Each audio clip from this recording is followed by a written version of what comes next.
Hello guys, welcome back again to my channel bersama saya Hansen di sini dan seperti biasanya setiap harinya saya akan buatkan video seputar cryptocurrency. Apa kabar kalian hari ini semuanya? Semoga dalam keadaan yang baik-baik saja. Teman-teman, sesuai dengan apa yang kita bahas di video kemarin, pada akhirnya Bitcoin memang benar-benar mendapatkan pullback dan pada akhirnya sekarang kembali membentuk sebuah pattern yang menurut saya akan sangat penting untuk kita pantau. Jadi kita bakalan bahas di video hari ini kira-kira in terms of price action, apa yang bisa kita expect berikutnya.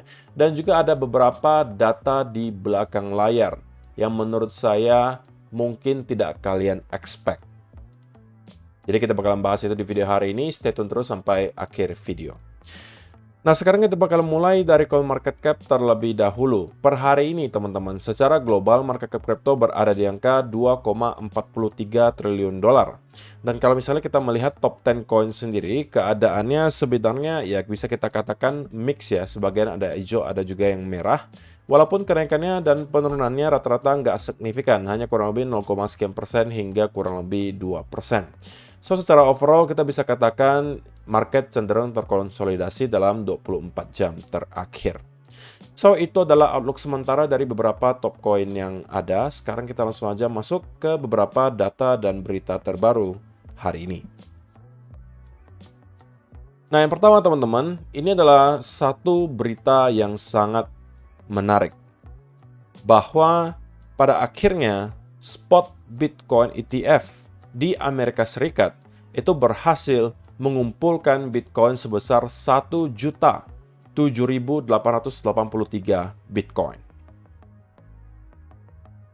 Ingat teman-teman, ini baru tahun pertama spot Bitcoin ETF di Amerika Serikat itu aktif diperdagangkan. Mereka sudah sanggup meraup 1 juta Bitcoin. Sedangkan dari sisi supply kita tahu Bitcoin sampai kapanpun itu sudah diprogramkan akan dipatok di angka 21 juta Bitcoin. Tidak akan ada yang bisa mengganti hal tersebut, tidak ada yang bisa mencetak Bitcoin yang baru, semuanya sudah diprogramkan dari awal. Dari sisi supply, kita fix berada di angka 21 juta, tetapi yang perlu kalian tahu, akumulasi yang kita lihat terjadi selama beberapa tahun terakhir telah menggerus sebagian besar supply yang ada, yang bisa diperdagangkan. Sudah mulai banyak orang-orang yang membeli Bitcoin itu untuk di-hold secara long term. Itu juga kita bisa lihat salah satunya dari indikator stok Bitcoin yang berada di dalam exchange, yang terus menunjukkan penurunan dan itu telah terjadi selama 1-2 tahun terakhir. Trennya terus bearish dan kita terus melihat stok Bitcoin yang berada di dalam exchange terus-menerus tergerus. Nah, data terakhir teman-teman menunjukkan bahwa BlackRock itu melakukan pembelian dalam satu hari sebesar 12.123 Bitcoin. Dan kalau misalnya diperhatikan, ini adalah angka yang paling besar yang pernah kita lihat sejak bulan Februari kemarin. Dan akumulasi yang paling tinggi itu ada di akhir bulan Februari, teman-teman. Pada saat itu ada satu hari di mana kita melihat BlackRock membeli sebesar 12.600. Itu adalah angka paling besar. Dan kali ini kita tidak berbeda jauh. Kurang lebih 12.100 Bitcoin. Belum lagi ditambah dengan beberapa lainnya. Salah satunya adalah Fidelity yang juga melakukan pembelian sebesar 175 Bitcoin. Demand yang konstan terus datang selama 1-2 minggu terakhir, terutama angkanya sangat masif, dan ini sekali lagi mendukung tesis bahwa harusnya Bitcoin dalam waktu yang tidak lama lagi akan masuk kembali ke fase price discovery. Tidak hanya dari segi data, dari segi price action pun sebenarnya sudah cukup mendukung. Selain daripada itu, teman-teman, yang perlu kalian ketahui, minggu ini kita itu kedatangan banyak sekali data dan event ekonomi yang cukup penting. Kemarin kita mendapatkan data GDP dari Amerika Serikat yang rupanya keluar di angka 2,8%. Walaupun sedikit di bawah ekspektasi, tapi ya itu masih kategori angka yang cukup solid lah ya, 2,8%. Jadi so far tidak ada yang terlalu mengkhawatirkan kalau dari sisi GDP. Nah, malam hari ini kita juga akan melihat data Core PCE Price Index atau yang berkaitan dengan tingkat inflasi di Amerika Serikat. Dan juga ada Continuing Jobless Claim. Jadi minggu ini belum selesai, teman-teman. Hari Kamis ini, nanti malam, kita akan mendapatkan Core PCE Price Index dan juga Continuing Jobless Claim, diikuti juga Initial Jobless Claim. Besok akan ada data Unemployment Rate dan juga NFP. Nah, hari ini tidak hanya dari segi data ekonomi, teman-teman, yang ada kategorinya High Impact. Tapi kita perlu ingat juga hari ini sudah merupakan tanggal 31 Oktober. Otomatis kita sudah tidak lama lagi akan melihat closing monthly candle. Itu juga biasanya akan menghasilkan volatility. So, nanti malam saya rasa akan ada pergerakan dan juga tontonan yang cukup menarik. Dan kemungkinan besar saya juga kembali akan melakukan live streaming, teman-teman. Untuk kalian yang nggak tahu, beberapa hari terakhir saya cukup rutin melakukan live streaming di channel Altcoin Indonesia. Jamnya jam berapa? Yang pasti malam. Biasanya 6.30 sampai jam 8 itulah range-nya saya melakukan live streaming. Jadi kalau misalnya kalian lakukan subscribe dan juga hidupkan lonceng notifikasi di channel Altcoin Indonesia, terusnya kalian akan tahu kalau misalnya nanti saya melakukan live. Jadi kalau misalnya nanti malam kita ada live, kita bakalan mantau bareng kira-kira bagaimana reaksi market terhadap beberapa data yang ada ini. Oke? Nah, penghujung bulan Oktober, teman-teman. Pada akhirnya kita melihat Oktober itu masih rupanya berlanjut. Oktober masih menjadi salah satu bulan terbaik secara data untuk performa Bitcoin.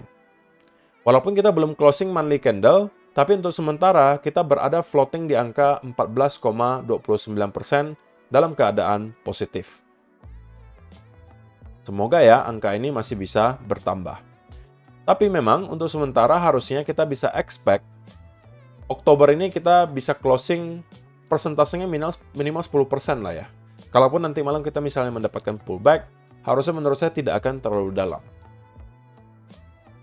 Dan kita masih akan menyongsong bulan yang tidak kalah baik daripada Oktober, yaitu adalah bulan November.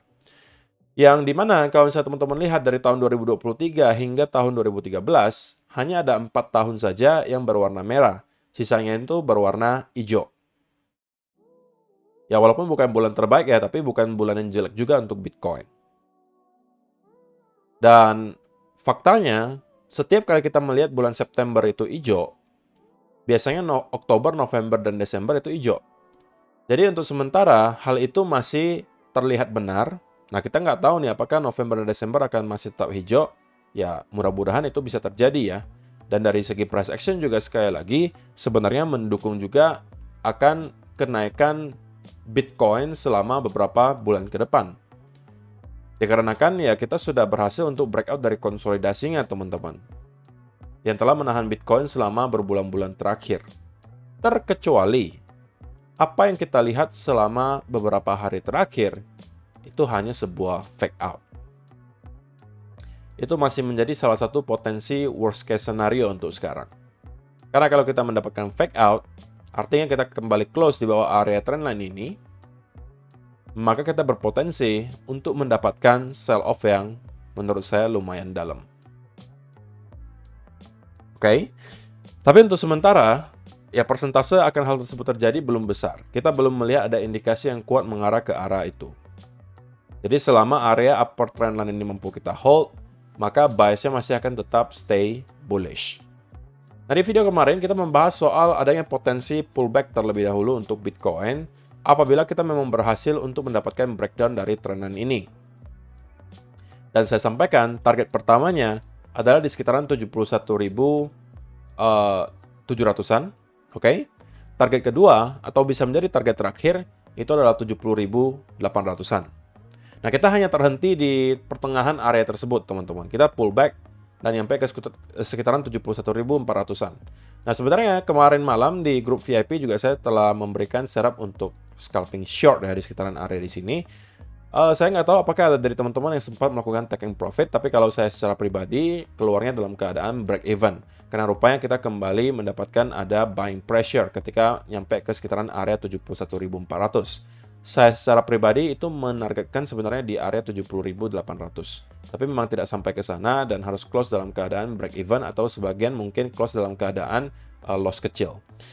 Nah, kemudian teman-teman, yang sekarang kita sedang coba untuk bentuk sepertinya adalah kembali potensial symmetrical triangle. Untuk lower trend line-nya, kita telah mendapatkan ada 3 sentuhan. Yaitu adalah yang ini, dan juga yang ini. Oke?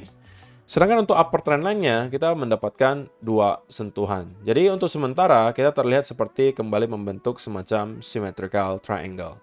Nah, sekali lagi symmetrical triangle itu teman-teman adalah sebuah pattern yang cenderung netral. Artinya, kita bisa breakout ke 2 arah. Dan itu yang kemungkinan akan bisa menjadi patokan untuk pergerakan besar berikutnya. Kalau rupanya kita berhasil untuk melakukan breakout, maka kita bisa expect Bitcoin untuk setidaknya kembali nge-retest ke area high terakhir di 73.600-an. Tapi kalau misalnya kita drop dan kemudian breakdown, maka kita bisa expect target saya kemarin di 70.800 itu bakalan ke-hit, teman-teman. Jadi area mana dulu yang bakalan disentuh, itu akan tergantung kepada breakout dari symmetrical triangle ini.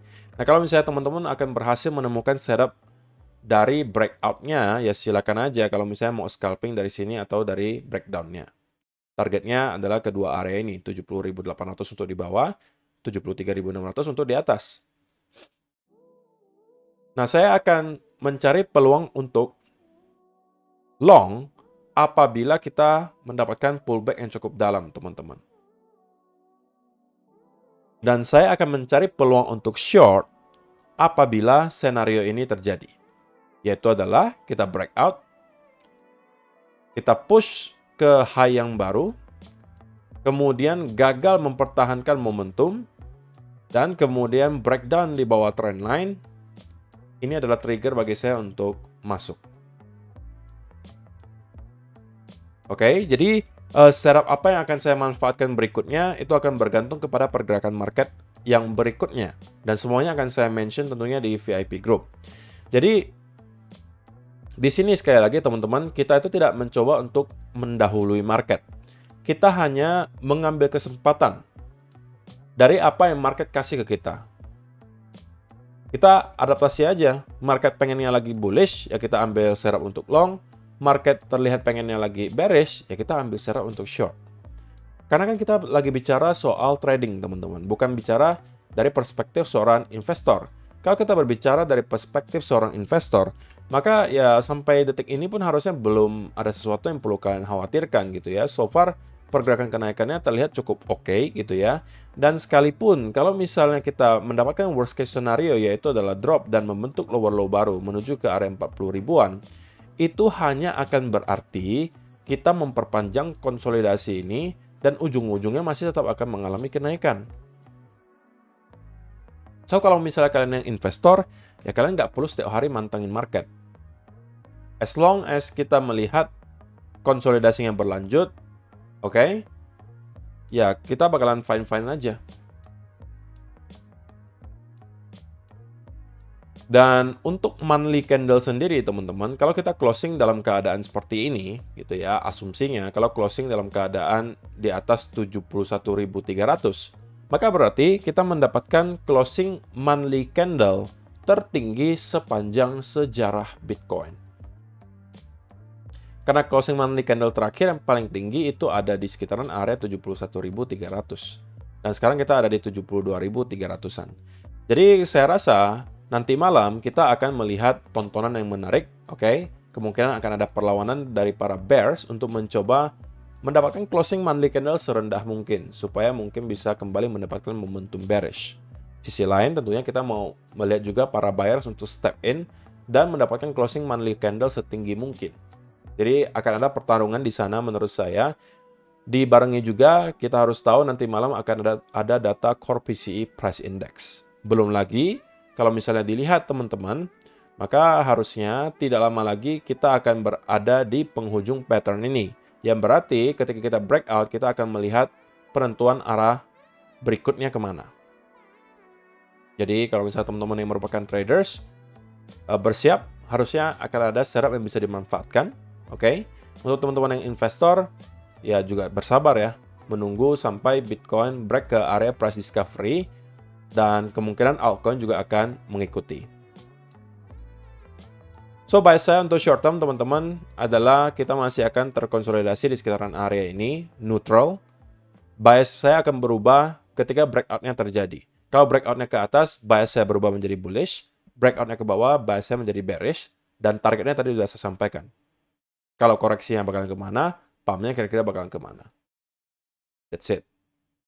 Terima kasih untuk teman-teman yang telah menonton sampai selesai video hari ini. Semoga bisa bermanfaat untuk kalian semua. See you in the next video. Bye-bye.